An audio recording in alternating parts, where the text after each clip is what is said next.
Chapitre 2. La Marguerite nouvelle.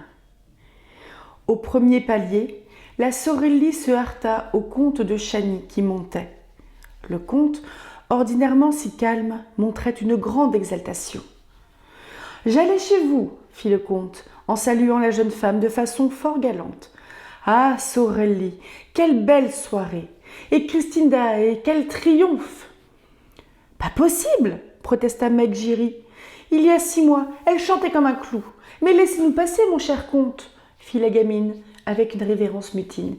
Nous allons aux nouvelles d'un pauvre homme que l'on a trouvé pendu. » À ce moment passait, affairé, l'administrateur, qui s'arrêta brusquement en entendant le propos. « Comment ? Vous savez déjà cela, mesdemoiselles ?» fit-il d'un ton assez rude. « Eh bien, n'en parlez point. Et surtout, que messieurs Debienne et Poligny n'en soient pas informés. Ça leur ferait trop de peine pour leur dernier jour. » Et tout le monde s'en fut vers le foyer de la danse, qui était déjà envahi. Le comte de Chagny avait raison. Jamais gala ne fut comparable à celui-là. Les privilégiés qui y assistèrent en parlent encore à leurs enfants et petits-enfants avec un souvenir ému. Songez donc que Gounod, Reyer, Saint-Saëns, Massenet, Guiraud, Delibes montèrent à tour de rôle au pupitre du chef d'orchestre et dirigèrent eux-mêmes l'exécution de leurs œuvres. Ils eurent, entre autres interprètes, Faure et Lacrosse, et c'est ce soir-là que se révéla au tout Paris stupéfait et enivré cette Christine Daae dont je veux, dans cet ouvrage, faire connaître le mystérieux destin. Gounod avait fait exécuter la marche funèbre d'une marionnette, Reyer, sa belle ouverture de Sigurd, Saint-Saëns, la danse macabre et une rêverie orientale, Massenet, une marche hongroise inédite, Guiraud, son carnaval, Delibes, la valse lente de Sylvia et les pizzicati de Coppelia. Mesdemoiselles Cross et Denise Bloch avaient chanté. La première, le boléro des vêpres siciliennes, la seconde, le brindisi de Lucrèce Borgia. Mais tout le triomphe avait été pour Christine Daae, qui s'était fait entendre d'abord dans quelques passages de Roméo et Juliette. C'était la première fois que la jeune artiste chantait cette œuvre de Gounod, qui du reste n'avait pas encore été transportée à l'opéra, et que l'opéra comique venait de reprendre longtemps après qu'elle eût été créée à l'ancien théâtre lyrique par Madame Carvalho. Ah, il faut plaindre ceux qui n'ont point entendu Christine Daae dans ce rôle de Juliette, qui n'ont point connu sa grâce naïve, qui n'ont point tressailli aux accents de sa voix séraphique, qui n'ont point senti s'envoler leur âme avec son âme au-dessus des tombeaux des amants de Vérone.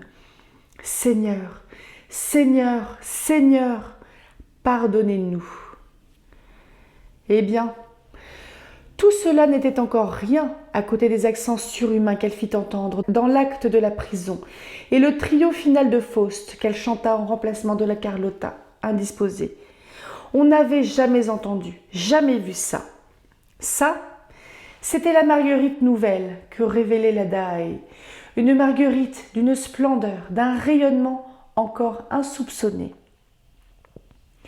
La salle tout entière avait salué des 1000 clameurs de son inénarrable émoi, Christine, qui sanglotait et qui défaillait dans les bras de ses camarades. On dut la transporter dans sa loge. Elle semblait avoir rendu l'âme. Le grand critique P. de Saint-V fixa le souvenir inoubliable de cette minute merveilleuse dans une chronique qu'il intitula justement « La Marguerite nouvelle ».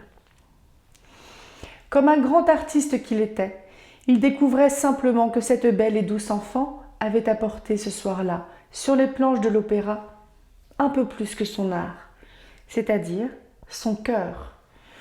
Aucun des amis de l'opéra n'ignorait que le cœur de Christine était resté pur comme à 15 ans, et P. de Saint-V déclarait que pour comprendre ce qui venait d'arriver à Daae, il était dans la nécessité d'imaginer qu'elle venait d'aimer pour la première fois.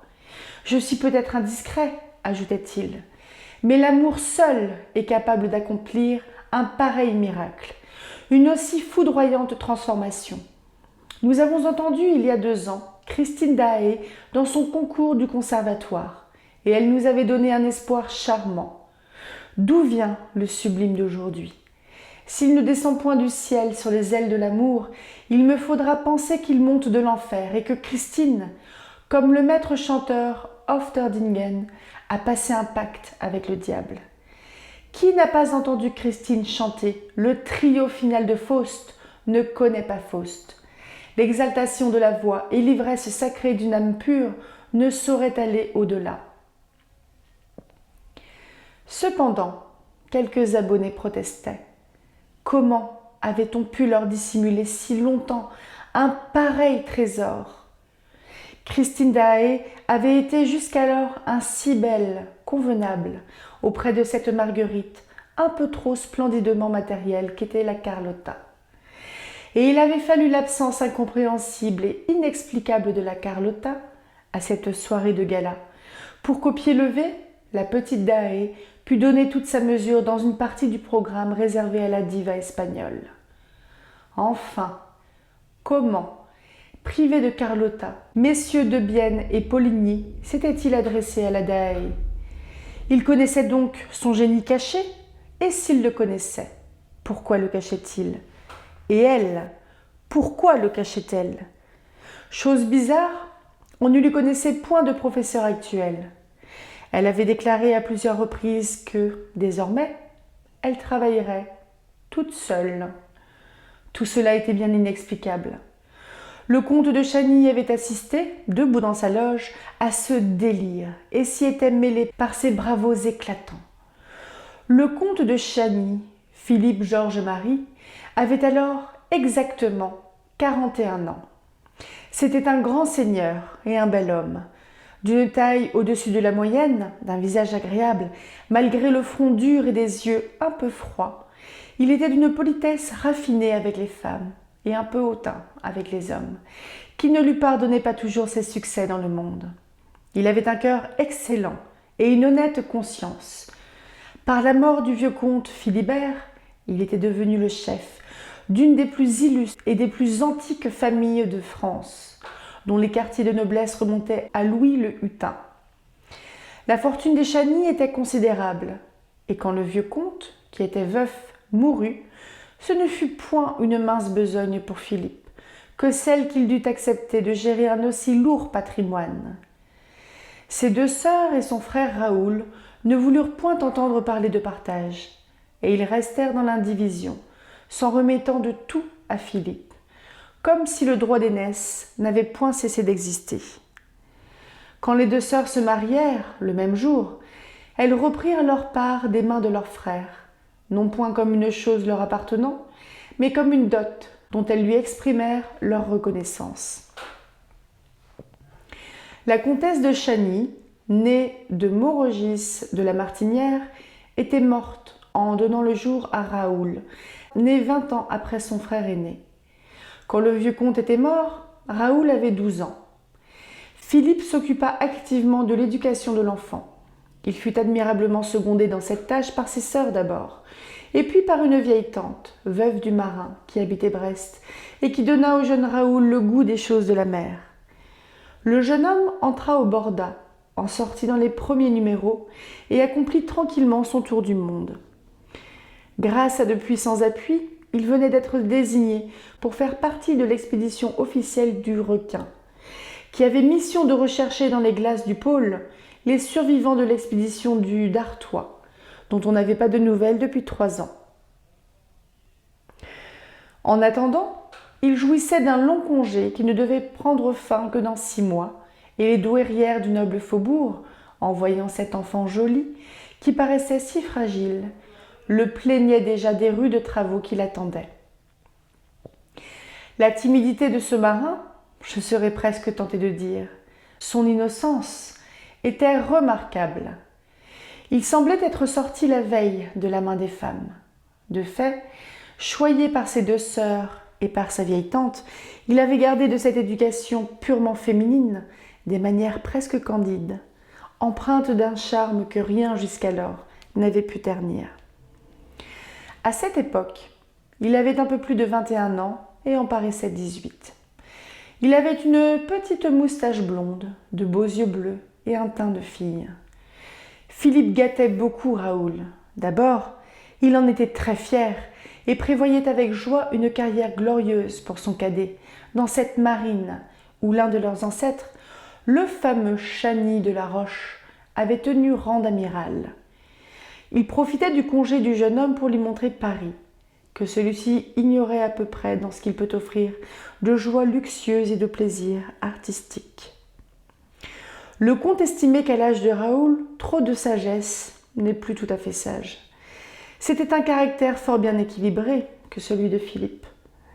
Pondéré dans ses travaux comme dans ses plaisirs, toujours d'une tenue parfaite, incapable de montrer à son frère un méchant exemple.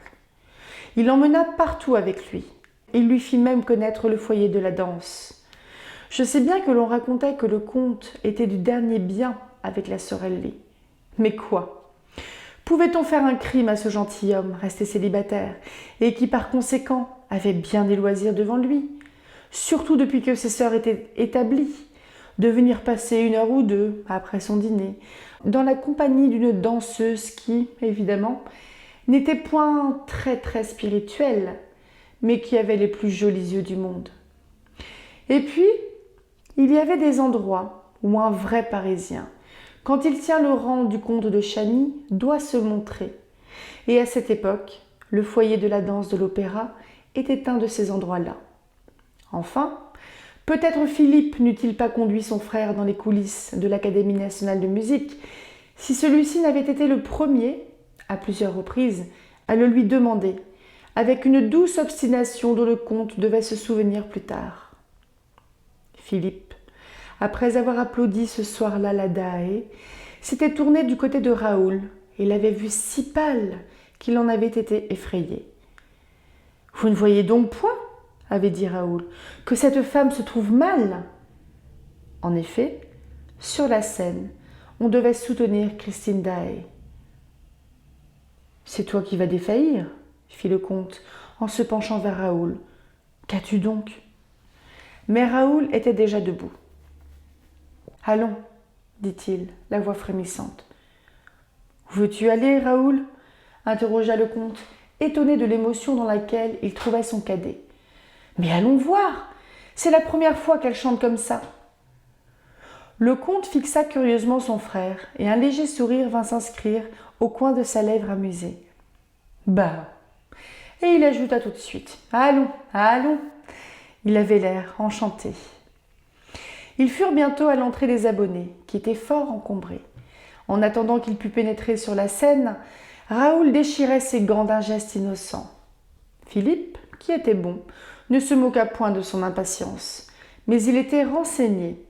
Il savait maintenant pourquoi Raoul était distrait quand il parlait, et aussi pourquoi il semblait prendre un si vif plaisir à ramener tous les sujets de conversation sur l'opéra. Ils pénétrèrent sur le plateau. Une foule d'habits noirs se pressait vers le foyer de la danse, ou se dirigeait vers les loges des artistes. Aux cris des machinistes se mêlaient les allocutions véhémentes des chefs de service.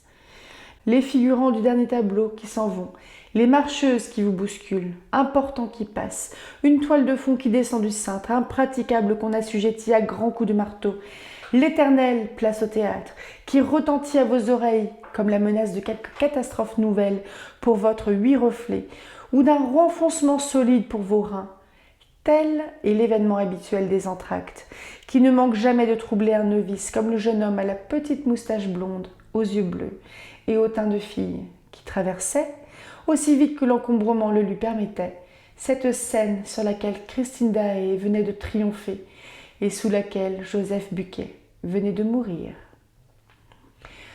Ce soir-là, la confusion n'avait jamais été plus complète, mais Raoul n'avait jamais été moins timide. Il écartait d'une épaule solide tout ce qui lui faisait obstacle, ne s'occupant point de ce qui se disait autour de lui, n'essayant point de comprendre les propos effarés des machinistes. Il était uniquement préoccupé du désir de voir celle dont la voix magique lui avait arraché le cœur. Oui, il sentait bien que son pauvre cœur tout neuf ne lui appartenait plus.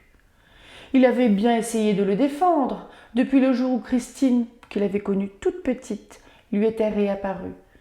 Il avait ressenti en face d'elle une émotion très douce qu'il avait voulu chasser à la réflexion. car il s'était juré, tant il avait le respect de lui-même et de sa foi, de n'aimer que celle qui serait sa femme. Et il ne pouvait, une seconde naturellement, songer à épouser une chanteuse. Mais voilà qu'à d'émotions très douces avait succédé une sensation atroce. Sensation? Sentiment? Il y avait là-dedans du physique et du moral. Sa poitrine lui faisait mal, comme si on la lui avait ouverte pour lui prendre le cœur. Il sentait là un creux affreux, un vide réel qui ne pourrait jamais plus être rempli que par le cœur de l'autre. Ce sont là des événements d'une psychologie particulière qui, paraît-il, ne peuvent être compris que de ceux qui ont été frappés par l'amour, de ce coup étrange appelé, dans le langage courant, coup de foudre. Le comte Philippe avait peine à le suivre. Il continuait de sourire. Au fond de la scène, passait la double porte qui s'ouvre sur les degrés qui conduisent au foyer et sur ceux qui mènent aux loges de gauche du rez-de-chaussée. Raoul dut s'arrêter devant la petite troupe de rats qui, descendus à l'instant de leur grenier, encombraient le passage dans lequel il voulait s'engager. Plus d'un mot plaisant lui fut décoché par de petites lèvres fardées, auxquelles il ne répondit point. Enfin, il put passer et s'enfonça dans l'ombre d'un corridor, tout bruyant des exclamations que faisaient entendre d'enthousiastes admirateurs. Un nom couvrait toutes les rumeurs.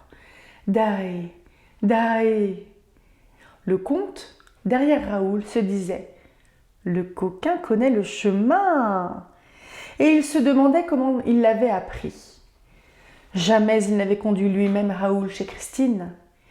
Il faut croire que celui-ci y était allé tout seul pendant que le comte restait à l'ordinaire à bavarder au foyer avec la Sorelli, qui le priait souvent de demeurer près d'elle jusqu'au moment où elle entrait en scène, et qui avait parfois cette manie tyrannique de lui donner à garder les petites guêtres avec lesquelles elle descendait de sa loge et dont elle garantissait le lustre de ses souliers de satin et la netteté de son maillot cher.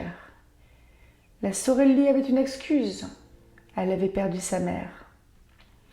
Le comte, remettant à quelques minutes la visite qu'il devait faire à la Sorelli, suivait donc la galerie qui conduisait chez la Dae et constatait que ce corridor n'avait jamais été aussi fréquenté que ce soir, où tout le théâtre semblait bouleversé du succès de l'artiste et aussi de son évanouissement.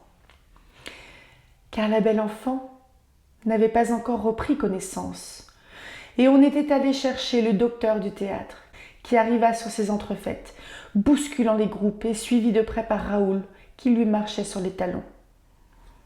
Ainsi, le médecin et l'amoureux se trouvèrent dans le même moment aux côtés de Christine, qui reçut les premiers soins de l'un et ouvrit les yeux dans les bras de l'autre. Le comte était resté, avec beaucoup d'autres, sur le seuil de la porte devant laquelle on s'étouffait. « Ne trouvez-vous point, docteur, que ces messieurs devraient dégager un peu la loge ?» demanda Raoul, avec une incroyable audace. « On ne peut plus respirer ici. »« Mais vous avez parfaitement raison, » acquiesça le docteur, et il mit tout le monde à la porte, à l'exception de Raoul et de la femme de chambre. Celle-ci regardait Raoul avec ses yeux agrandis par le plus sincère ahurissement. Elle ne l'avait jamais vu. Elle n'osa pas toutefois le questionner. Et le docteur s'imagina que si le jeune homme agissait ainsi, c'était évidemment parce qu'il en avait le droit, si bien que le vicomte resta dans cette loge à contempler la Dae renaissante à la vie, pendant que les deux directeurs, messieurs Debienne et Poligny eux-mêmes, qui étaient venus pour exprimer leur admiration à leur pensionnaire, étaient refoulés dans le couloir avec des habits noirs. Le comte de Chagny, rejeté comme les autres dans le corridor, riait aux éclats. « Ah, le coquin ! Ah, le coquin !» Et il ajoutait, in petto, « Fiez-vous donc à ces jouvenceaux qui prennent des airs de petite fille. » Il était radieux. Il conclut, « C'est un Chagny !» Et il se dirigea vers la loge de la Sorelli. Mais celle-ci descendait au foyer avec son petit troupeau tremblant de peur, et le comte la rencontra en chemin, comme il a été dit. Dans la loge, Christine Daae avait poussé un profond soupir, auquel avait répondu un gémissement. Elle tourna la tête et vit Raoul et tressaillit. Elle regarda le docteur auquel elle sourit, puis sa femme de chambre, puis encore Raoul. « Monsieur ?» demanda-t-elle à ce dernier, d'une voix qui n'était encore qu'un souffle. « Qui êtes-vous » ? « Mademoiselle, » répondit le jeune homme, qui mit un genou en terre et déposa un ardent baiser sur la main de la diva. « Mademoiselle, je suis le petit enfant qui est allé ramasser votre écharpe dans la mer. » Christine regarda encore le docteur et la femme de chambre, et tous trois se mirent à rire. Raoul se releva, très rouge. « Mademoiselle, puisqu'il vous plaît de ne point me reconnaître, je voudrais vous dire quelque chose en particulier, quelque chose de très important. »« Quand j'irai mieux, monsieur, voulez-vous » Et sa voix tremblait. « Vous êtes très gentille. »« Mais il faut vous en aller, » ajouta le docteur avec son plus aimable sourire. « Laissez-moi soigner mademoiselle. »« Je ne suis pas malade » fit tout à coup Christine, avec une énergie aussi étrange qu'inattendue. Et elle se leva, en se passant d'un geste rapide une main sur les paupières. « Je vous remercie, docteur. J'ai besoin de rester seule. Allez-vous-en, tous. Je vous en prie, laissez-moi. Je suis très nerveuse ce soir. » Le médecin voulut faire entendre quelques protestations, mais devant l'agitation de la jeune femme, il estima que le meilleur remède à un pareil état consistait à ne point la contrarier. Et il s'en alla avec Raoul, qui se trouva dans le couloir, très désemparé. Le docteur lui dit « Je ne la reconnais plus ce soir. Elle, ordinairement si douce. » Et il le quitta. Raoul restait seul. Toute cette partie du théâtre était déserte maintenant. On devait procéder à la cérémonie d'adieu au foyer de la danse. Raoul pensa que la Danaé s'y rendrait peut-être, et il attendit, dans la solitude et le silence. Il se dissimula même dans l'ombre propice d'un coin de porte. Il avait toujours cette affreuse douleur à la place du cœur. Et c'était de cela qu'il voulait parler à la Danaé, sans retard. Soudain, la loge s'ouvrit, et il vit la soubrette qui s'en allait toute seule, en portant des paquets. Il l'arrêta au passage et lui demanda des nouvelles de sa maîtresse.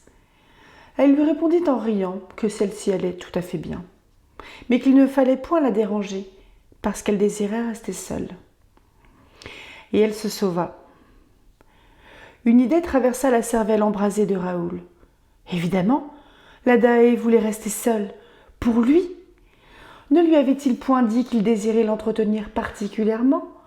Et n'était-ce point là la raison pour laquelle elle avait fait le vide autour d'elle? Respirant à peine, il se rapprocha de sa loge et l'oreille penchée contre la porte pour entendre ce qu'on allait lui répondre, et il se disposa à frapper. Mais sa main retomba. Il venait de percevoir dans la loge une voix d'homme qui disait, sur une intonation singulièrement autoritaire, « Christine, il faut m'aimer. » Et la voix de Christine, douloureuse, que l'on devinait accompagnée de larmes, une voix tremblante, répondait « Comment pouvez-vous me dire cela, moi qui ne chante que pour vous ?» Raoul s'appuya au panneau, tant qu'il souffrait. Son cœur, qu'il croyait parti pour toujours, était revenu dans sa poitrine et lui donnait des coups retentissants. Tout le couloir en résonnait et les oreilles de Raoul en étaient comme assourdies. Sûrement, si son cœur continuait à faire autant de tapage, on allait l'entendre, on allait ouvrir la porte et le jeune homme serait honteusement chassé. Quelle position pour un chani, écouter derrière une porte! Il prit son cœur à deux mains pour le faire taire. Mais un cœur, ce n'est point la gueule d'un chien, et même quand on tient la gueule d'un chien à deux mains, un chien qui aboie insupportablement, on l'entend gronder toujours. La voix d'homme reprit. « Vous devez être bien fatigué. »« Oh, ce soir, je vous ai donné mon âme, et je suis morte. »« Ton âme est bien belle, mon enfant, » reprit la voix grave d'homme, « et je te remercie. Il n'y a point d'empereur qui ait reçu un pareil cadeau. Les anges ont pleuré ce soir. »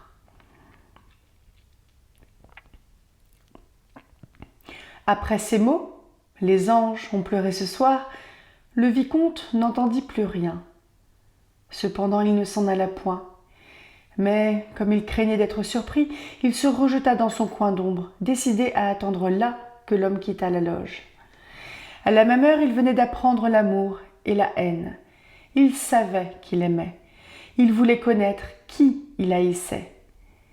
À sa grande stupéfaction, la porte s'ouvrit, et Christine Daae, enveloppée de fourrure et la figure cachée sous une dentelle, sortit seule.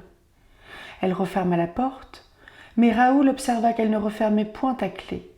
Elle passa. Il ne la suivit même point des yeux, car ses yeux étaient sur la porte qui ne se rouvrait pas.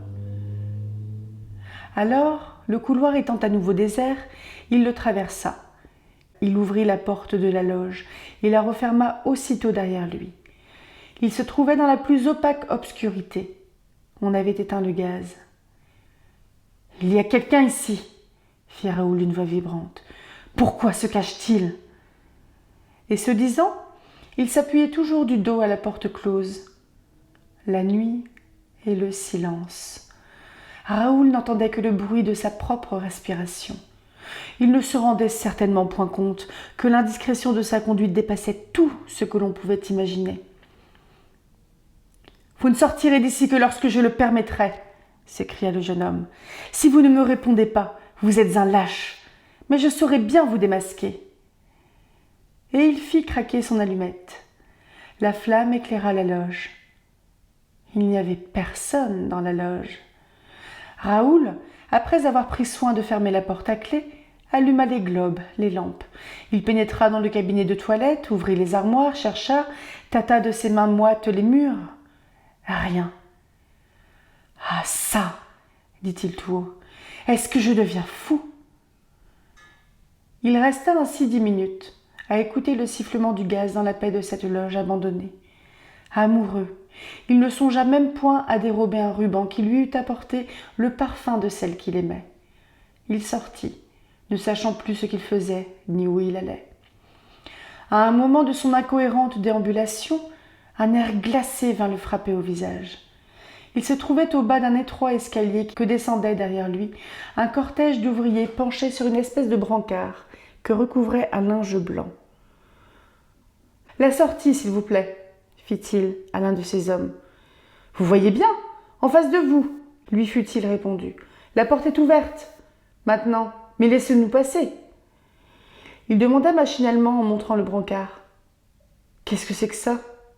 L'ouvrier répondit. « Ça, c'est Joseph Buquet, que l'on a trouvé pendu dans le 3e dessous, entre un portant et un décor du roi de Lahore. » Il s'effaça devant le cortège, salua et sortit. Chapitre 3 où, pour la première fois, messieurs Debienne et Poligny donnent en secret au nouveau directeur de l'opéra, messieurs Armand Montchardin et Firmin Richard, la véritable et mystérieuse raison de leur départ de l'Académie nationale de musique. Pendant ce temps avait lieu la cérémonie des adieux. J'ai dit que cette fête magnifique avait été donnée à l'occasion de leur départ de l'opéra par messieurs Debienne et Poligny qui avaient voulu mourir, comme nous disons aujourd'hui, en beauté. Ils avaient été aidés dans la réalisation de ce programme idéal et funèbre par tout ce qui comptait alors à Paris, dans la société et dans les arts. Tout ce monde s'était donné rendez-vous au foyer de la danse, où la Sorelli attendait, une coupe de champagne à la main et un petit discours préparé au bout de la langue, les directeurs des missionnaires. Derrière elle, ces jeunes et vieilles camarades du corps de ballet se pressaient, les unes s'entretenant à voix basse des événements du jour, les autres adressant discrètement des signes d'intelligence à leurs amis, dont la foule bavarde entourait déjà le buffet, qui avait été dressé sur le plancher en pente entre la danse guerrière et la danse champêtre de M. Boulanger. Quelques danseuses avaient déjà revêtu leur toilette de ville. La plupart avaient encore leur jupe de gaze légère, mais toutes avaient cru devoir prendre des figures de circonstance. Seule la petite Jeanne, dont les 15 printemps semblaient déjà avoir oublié, dans leur insouciance, heureux âge, le fantôme et la mort de Joseph Buquet, n'arrêtaient point de caqueter, babiller, sautiller, faire des niches, si bien que messieurs de Bienne et Poligny, apparaissant sur les marches du foyer de la danse, elle fut rappelée sévèrement à l'ordre par la Sorelli, impatiente. Tout le monde remarqua que messieurs les directeurs des missionnaires avaient l'air gai, ce qui, en province, n'eût paru naturel à personne, mais ce qui, à Paris, fut trouvé de fort bon goût. Celui-là ne sera jamais parisien, n'aura point appris à mettre un masque de joie sur ses douleurs, et le loup de la tristesse, de l'ennui ou de l'indifférence sur son intime allégresse. Vous savez qu'un de vos amis est dans la peine. N'essayez point de le consoler, il vous dira qu'il l'est déjà. Mais s'il lui est arrivé quelque événement heureux, gardez-vous de l'en féliciter. Il trouve sa bonne fortune si naturelle qu'il s'étonnera qu'on lui en parle. À Paris, on est toujours au bal masqué, et ce n'est point au foyer de la danse que des personnages aussi avertis que messieurs de Bienne et Poligny eussent commis la faute de montrer leur chagrin, qui était réel. Et il souriait déjà trop à la Sorelli, qui commençait à débiter son compliment quand une réclamation de cette petite folle de Jam vint briser le sourire de messieurs les directeurs d'une façon si brutale que la figure de désolation et d'effroi qui était dessous apparut aux yeux de tous. « Le fantôme de l'opéra !» Jam avait jeté cette phrase sur un ton d'indicible terreur, et son doigt désignait dans la foule des habits noirs un visage si blême, si lugubre et si laid, avec les trous noirs des arcades sourcilières si profonds, que cette tête de mort, ainsi désignée, remporta immédiatement un succès fou. « Le fantôme de l'opéra ! Le fantôme de l'opéra !» Et l'on riait, et l'on se bousculait, et l'on voulait offrir à boire au fantôme de l'opéra. Mais il avait disparu. Il s'était glissé dans la foule et on le rechercha en vain, cependant que deux vieux messieurs essayaient de calmer la petite Jeanne et que la petite Géry poussait des cris de paon. La Sorelli était furieuse. Elle n'avait pas pu achever son discours. Messieurs de Bienne et Poligny l'avaient embrassée, remerciée, et s'était sauvé, aussi rapide que le fantôme lui-même. Nul ne s'en étonna, car on savait qu'ils devaient subir la même cérémonie à l'étage supérieur, au foyer du chant, et qu'enfin, leurs amis intimes seraient reçus une dernière fois par eux dans le grand vestibule du cabinet directorial, où un véritable souper les attendait. Et c'est là que nous les retrouverons, avec les nouveaux directeurs, messieurs Armand Moncharmin et Firmin Richard. Les premiers connaissaient à peine les seconds, mais ils se répandirent en grandes protestations d'amitié et ceux-ci leur répondirent par 1000 compliments. De telle sorte que ceux des invités qui avaient redouté une soirée un peu maussade montrèrent immédiatement des mines réjouies. Le souper fut presque gai, et l'occasion s'étant présentée de plusieurs toasts, monsieur le commissaire du gouvernement y fut si particulièrement habile, mêlant la gloire du passé au succès de l'avenir, que la plus grande cordialité régna bientôt parmi les convives. La transmission des pouvoirs directoriaux s'était faite la veille, le plus simplement possible, et les questions qui restaient à régler entre l'ancienne et la nouvelle direction y avaient été résolues sous la présidence du commissaire du gouvernement, dans un si grand désir d'entente de part et d'autre, qu'en vérité, on ne pouvait s'étonner, dans cette soirée mémorable, de trouver 4 visages de directeurs aussi souriants.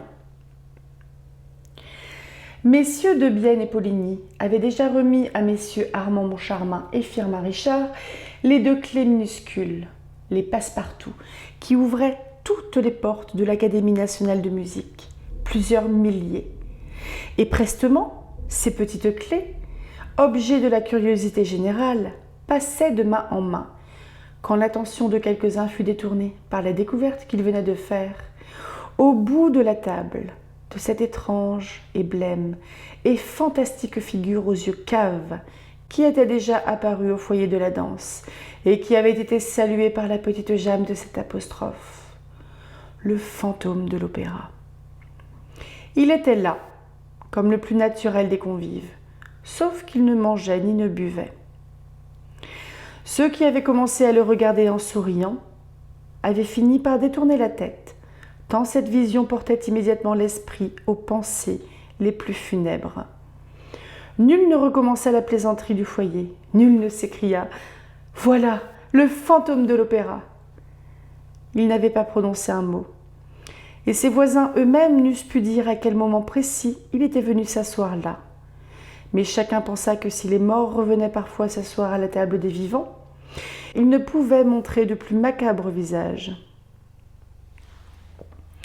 Les amis de messieurs Firmin Richard et Armand Moncharmin crurent que ce convive décharné était un intime de messieurs Debienne et Poligny, tandis que les amis de messieurs Debienne et Poligny pensèrent que ce cadavre appartenait à la clientèle de messieurs Richard et Moncharmin. De telle sorte qu'aucune demande d'explication, aucune réflexion déplaisante, aucune facétie de mauvais goût ne risqua de froisser cet hôte d'outre-tombe. Quelques convives qui étaient au courant de la légende du fantôme et qui connaissaient la description qu'en avait faite le chef machiniste, ils ignoraient la mort de Joseph Buquet, trouvaient in petto que l'homme du bout de la table aurait très bien pu passer pour la réalisation vivante du personnage créé, selon eux, par l'indécrottable superstition du personnel de l'opéra. Et cependant, selon la légende, le fantôme n'avait pas de nez, et ce personnage en avait un. Mais M. Moncharmin affirme dans ses mémoires que le nez du convive était transparent. Son nez, dit-il, était long, fin et transparent. Et j'ajouterais que cela pouvait être un faux nez. M. Moncharmin a pu prendre pour de la transparence ce qui n'était que luisant. Tout le monde sait que la science fait d'admirables faux nez pour ceux qui en ont été privés par la nature ou par quelque opération. En réalité, le fantôme est-il venu s'asseoir cette nuit-là au banquet des directeurs sans y avoir été invité ? Et pouvons-nous être sûrs que cette figure était celle du fantôme de l'opéra lui-même ? Qui oserait le dire ? Si je parle de cet incident ici, ce n'est point que je veuille une seconde faire croire ou tenter de faire croire au lecteur que le fantôme ait été capable d'une aussi superbe audace, mais parce qu'en somme, la chose est très possible. Et en voici, semble-t-il, une raison suffisante. Monsieur Armand Moncharmin, toujours dans ses mémoires, dit textuellement, chapitre 11, « Quand je songe à cette première soirée, je ne puis séparer la confidence qui nous fut faite dans leur cabinet par messieurs Debienne et Poligny de la présence à notre souper de ce fantomatique personnage que nul de nous ne connaissait. » Voici exactement ce qui se passa. Messieurs Debienne et Poligny, placés au milieu de la table, n'avaient pas encore aperçu l'homme à la tête de mort, quand celle-ci se mit tout à coup à parler. « Les rats ont raison, dit-il. La mort de ce pauvre Buquet n'est peut-être point si naturelle qu'on le croit. » Debienne et Poligny sursautèrent. « Buquet est mort ?» s'écrièrent-ils. « Oui, » répliqua tranquillement l'homme ou l'ombre d'homme. « Il a été trouvé pendu ce soir, dans le 3e dessous, entre une ferme et un décor du roi de Lahore. » Les deux directeurs, ou plutôt ex-directeurs, se levèrent aussitôt, en fixant étrangement leur interlocuteur. Ils étaient agités, plus que de raison, c'est-à-dire plus qu'on a raison de l'être, par l'annonce de la pendaison d'un chef machiniste. Ils se regardèrent tous deux. Ils étaient devenus plus pâles que la nappe. Enfin, Debienne fit signe à messieurs Richard et Moncharmin.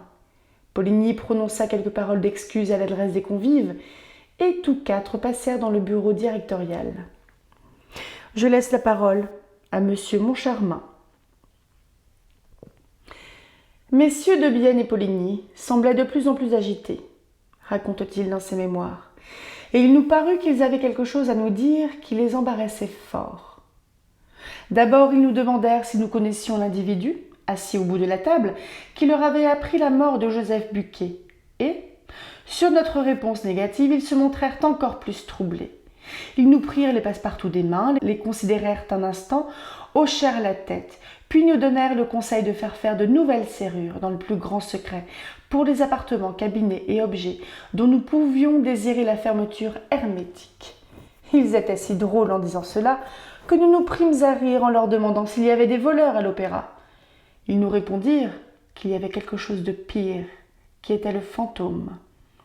Nous recommençâmes à rire, persuadés qu'ils se livraient à quelque plaisanterie qui devait être comme le couronnement de cette petite fête intime.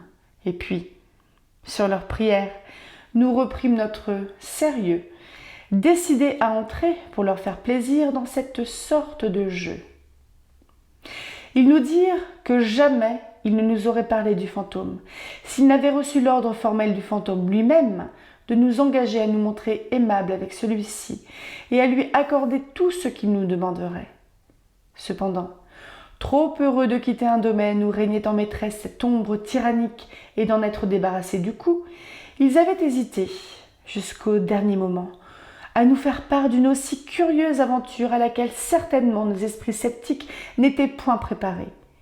Quand l'annonce de la mort de Joseph Buquet leur avait brutalement rappelé que, chaque fois qu'ils n'avaient point obéi au désir du fantôme, quelque événement fantasque ou funeste avait vite fait de les ramener au sentiment de leur dépendance. Pendant ces discours inattendus, prononcés sur le ton de la confidence la plus secrète et la plus importante, je regardais Richard. Richard, autant qu'il était étudiant, avait eu une réputation de farceur, c'est-à-dire qu'il n'ignorait aucune des 1001 manières que l'on a de se moquer les uns des autres, et les concierges du boulevard Saint-Michel en ont su quelque chose. Aussi semblait-il goûter fort le plat qu'on lui servait à son tour. Il n'en perdait pas une bouchée, bien que le condiment fût un peu macabre à cause de la mort de Buquet.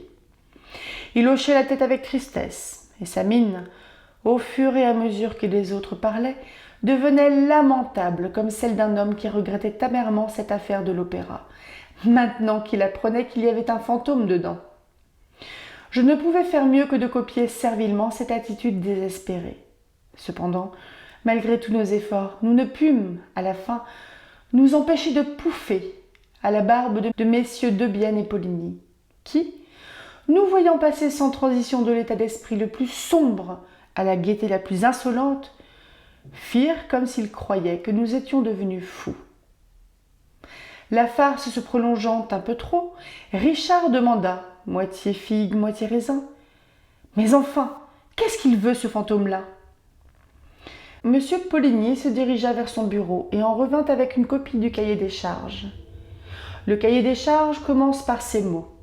« La direction de l'opéra sera tenue de donner aux représentations de l'Académie nationale de musique la splendeur qui convient à la première scène lyrique française. » Et se termine par l'article 98, ainsi conçu. Le présent privilège pourra être retiré. Premièrement, si le directeur contrevient aux dispositions stipulées dans le cahier des charges. Suivent ces dispositions. Cette copie, dit M. Moncharmin, était à l'encre noire et entièrement conforme à celle que nous possédions. Cependant, nous vîmes que le cahier des charges que nous soumettait M. Poligny comportait in fine un alinéa, écrit à l'encre rouge, écriture bizarre et tourmentée, comme si elle eût été tracée à coups de bout d'allumette, écriture d'enfant, qui n'aurait pas cessé de faire des bâtons et qui ne saurait pas encore relier ses lettres. Et cet alinéa, qui allongeait si étrangement l'article 98, disait textuellement « Cinquièmement, si le directeur retarde de plus de 15 jours la mensualité qu'il doit au fantôme de l'opéra, mensualité fixée jusqu'à nouvel ordre à 20 000 francs, 240 000 francs par an, M. Poligny, d'un doigt hésitant, nous montrait cette clause suprême, à laquelle nous ne nous attendions certainement pas. « C'est tout ? Il ne veut pas autre chose ?» demanda Richard avec le plus grand sang-froid. « Si, » répliqua Poligny. Et il feuilleta encore le cahier des charges et lut. Article 63. La grande avant-scène de droite des premières numéro 1 sera réservée à toutes les représentations pour le chef de l'État. La baignoire numéro 20 le lundi et la première loge numéro 30 les mercredis et vendredis seront mises à la disposition du ministre. La dernière loge numéro 27 sera réservée chaque jour pour l'usage des préfets de la Seine et de police. Et encore, en fin de cet article, M. Poligny nous montra une ligne à l'encre rouge qui y avait été ajoutée.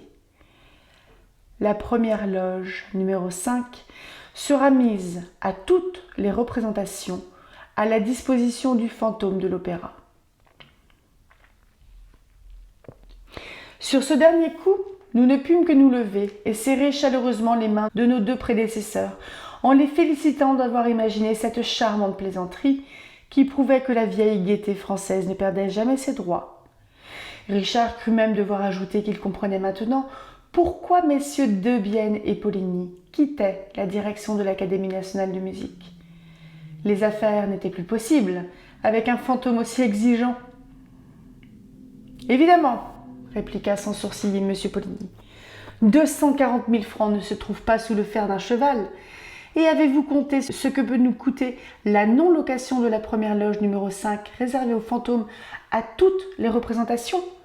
Sans compter que nous avons été obligés d'en rembourser l'abonnement. C'est effrayant. Vraiment, nous ne travaillons pas pour entretenir les fantômes. Nous préférons nous en aller. Oui, répéta M. Debienne, nous préférons nous en aller. Allons-nous-en. Et il se leva. Richard dit : Mais enfin, il me semble que vous êtes bien bon avec ce fantôme.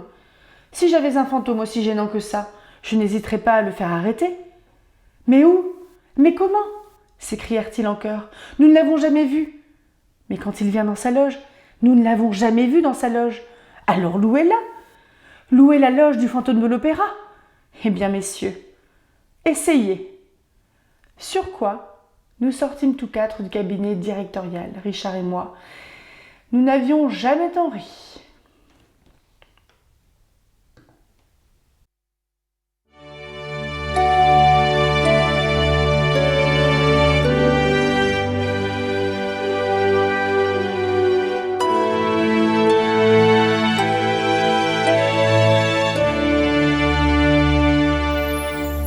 Bonjour et bienvenue sur le deuxième vlog lecture sur le fantôme de l'opéra de Gaston Leroux. Alors la semaine dernière, je n'ai lu que l'avant-propos, si c'était avant-propos ou prologue, et le premier chapitre, donc un peu en mode introduction dans cet univers. En plus, il y a une espèce d'enquête, il y a le jeu, ce jeu-là, c'est l'auteur, c'est un narrateur, c'est qui, c'est un personnage. Et là, donc, on a lu 2 chapitres seulement parce que les chapitres, ils sont assez longs et surtout, je vous avais dit dans le précédent vlog lecture, les chapitres 4 et 5, qui sont un petit peu longs aussi, sont nommés la loge numéro 5 et suite de la loge numéro 5. Donc ça me paraissait pertinent de m'arrêter là. Je ne sais pas si je les lirai spécialement 2 par 2 parce que il y a 13 chapitres dans la première partie et 15 chapitres dont l'épilogue dans la deuxième partie. Donc je mettrai peut-être un petit peu un petit coup d'accélérateur la semaine prochaine. Mais tout cela est bien mystérieux, ma foi. Pour ceux qui notent sur Goodreads ou ailleurs, on est à 13% du livre. Donc ça fait 31 pages sur 239. Donc c'est vrai qu'on n'a pas l'impression d'avancer beaucoup. Je prends plus mon temps, j'ai l'impression, je sais pas. C'est vachement mystérieux tout ça, parce que les anciens directs... Attends, on a quand même des personnages qui voient le fantôme de l'opéra et qui pensent que c'est un fantôme, avec en plus la mort de Buquet, Joseph Buquet. On a des petits rats de l'opéra qui le voient. Je ne suis pas sûre que la Sorelli l'avait vu, je m'en souviens plus, la semaine dernière. On a la petite Christine Daae qui a l'air d'être une jeune fille dont Raoul, le vicomte, donc le frère du comte de Chagny, je crois, est tombé éperdument amoureux. La petite Christine, elle a l'air d'être en relation avec ce fantôme. Donc, est-ce que c'est un vrai fantôme?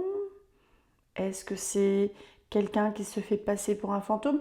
Je suis assez circonspecte pour le moment. Moi, je vous avais dit, j'avais plus l'impression que c'était... Là, probablement un homme de spectacle qui connaît plein d'artifices, qui se fait passer pour, et qui le fait tellement bien que les gens pensent que c'est un fantôme. Et il est dans ce rôle-là et il ne le quitte sans doute pas. Mais là, c'est assez... Enfin, j'aime bien l'espèce d'équilibre qu'il y a entre le narrateur, personnage, je ne sais pas exactement qui, là, qui dit je, qui découvre cette histoire-là. On est dans un gros flashback, en fait, le roman est un énorme flashback. Et il découvre cette histoire et il est sceptique. Alors que les gens qui fréquentent l'opéra, soit ne connaissent pas, enfin ne l'ont jamais vu, soit l'ont vraiment vu. Et c'est un fantôme qui demande de l'argent. Ça fait pas très fantôme. Qu'est-ce qu'un fantôme foutrait avec de l'argent? Après, je sais pas, peut-être que dans cet univers, les fantômes ne sont pas comme les fantômes que l'on connaît un peu partout ailleurs. Mais l'histoire de l'argent, la loge numéro 5, est-ce que il a besoin de la loge numéro 5 pour se changer et endosser un petit peu le rôle de fantôme de l'opéra? Est-ce que le fait de louer aussi, il loue une baignoire, il me semble, hein. Non, il loue pas de baignoire. Non, il ne loue pas. Il loue une loge. Mais est-ce qu'il assiste au spectacle sous forme de fantôme? Ou est-ce qu'il va tourmenter en fait des gens comme Buquet, etc.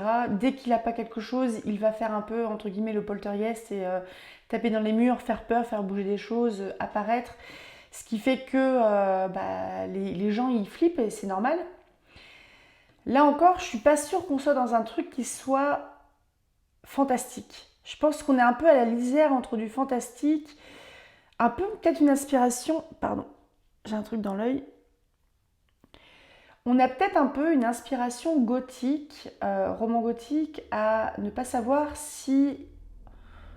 Ne pas savoir en fait si c'est réel ou si c'est imaginaire, si on est dans du surnaturel ou si on est dans une sorte de folie. Donc je trouve que c'est vachement habile et je suis assez surprise d'ailleurs par la forme un peu enquête de la chose parce que ça vient remettre un peu du réalisme, du réel, genre oh là là, attendez, on va atterrir, on va atterrir sur Terre, on va étudier toute la question et je sais pas, je suis super sceptique. Et il n'y a pas l'air gentil le fantôme, hein, avec Christine Daae là. Parce que qu'est-ce qu'il avait dit le fantôme à Christine? Christine, il faut m'aimer. Christine lui a répondu: comment pouvez-vous me dire cela, moi qui ne chante que pour vous? Le fantôme: vous devez être bien fatiguée. Christine: oh, ce soir je vous ai donné mon âme et je suis morte. Fantôme: ton âme est bien belle, mon enfant, et je te remercie. Il n'y a point d'empereur qui ait reçu un pareil cadeau. Les anges ont pleuré ce soir. Et après, Raoul n'entend plus rien. C'est super particulier. Je sais pas du tout en fait sur quel pied danser. J'ai pas vu le film, j'ai pas vu l'opéra, il y a dû avoir aussi une comédie musicale. Je connais pas, hein. Je sais pas du tout et du coup je suis super. Je sais pas. Je sais pas où il va nous mener l'auteur. C'est assez fascinant en fait le fait qu'il joue un petit peu avec notre crédulité, avec. Si vous connaissez l'histoire, chut. Parce que je crois que la semaine dernière, j'étais plus sur, ouais, c'est quand même plutôt quelqu'un qui se fait passer pour, sachant qu'il doit sûrement avoir tous les... Si quelqu'un se fait passer pour un fantôme pour faire flipper des gens et gagner de l'argent, se faire entretenir par l'opéra, il a tout ce qu'il faut à l'opéra pour se déguiser, se grimer, faire des artifices, etc. Et là, devant la peur de directeur, parce que les petits rats de l'opéra, c'est des petites cocottes qui ont 14-15 ans, donc c'est des gamines. Buquet, c'est peut-être un gars qui n'était pas trop instruit, mais les directeurs de l'opéra, logiquement, ce sont des gens qui sont quand même instruits, qui sont plutôt âgés, peut-être des éléments qui font dire qu'ils seraient moins crédules que d'autres, et pourtant ils en ont peur. Et ils en ont peur parce qu'ils savent d'expérience que si on ne satisfait pas les désirs du fantôme de l'opéra, il se passe quelque chose. Et je trouve ça, d'un côté, je trouve ça assez marrant, le côté, on vous file on vous file la fonction directoriale avec l'opéra, mais on vous file le fantôme avec. C'est comme si on héritait d'une maison et qu'on héritait du fantôme de la maison. Je ne sais pas si vous seriez très content d'hériter du fantôme d'une maison. Est-ce que vous croyez tout ça?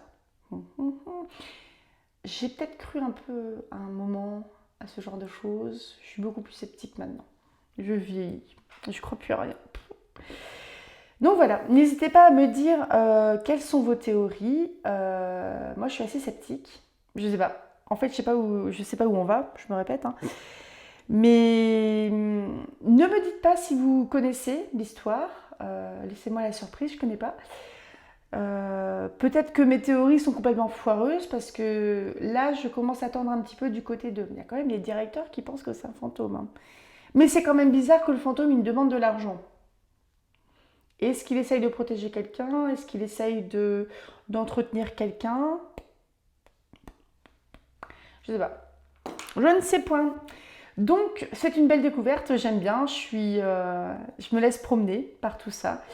Je pense que la semaine prochaine, on va lire les 2 chapitres sur la loge numéro 5, peut-être un 3e pour accélérer un peu et que la lecture du fantôme de l'opéra ne dure pas trop longtemps.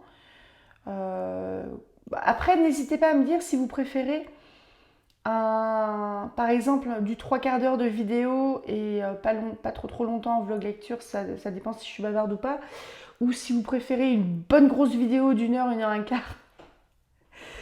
Voire 1h30, je crois que j'ai fait 1h40 au maxi. Mais une très grosse vidéo, ça prend du temps aussi à monter. Et là, je vous avouerai que c'est pas mal, là, comme elle est un peu plus courte.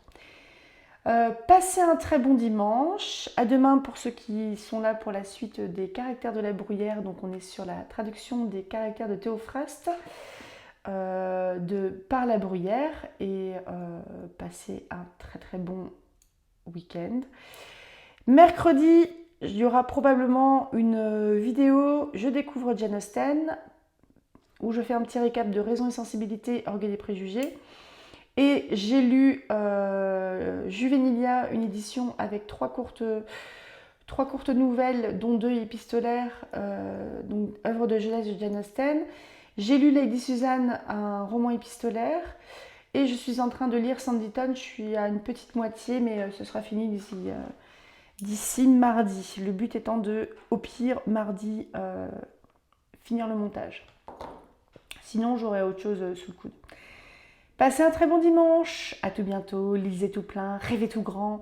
Et puis, faites attention à la météo. Un coup, il fait chaud, un coup, il fait froid. On ne sait pas comment s'habiller. Il n'y a plus de saison, ma pauvre dame. Il n'y a plus de saison. Qu'est-ce que vous voulez? À bientôt.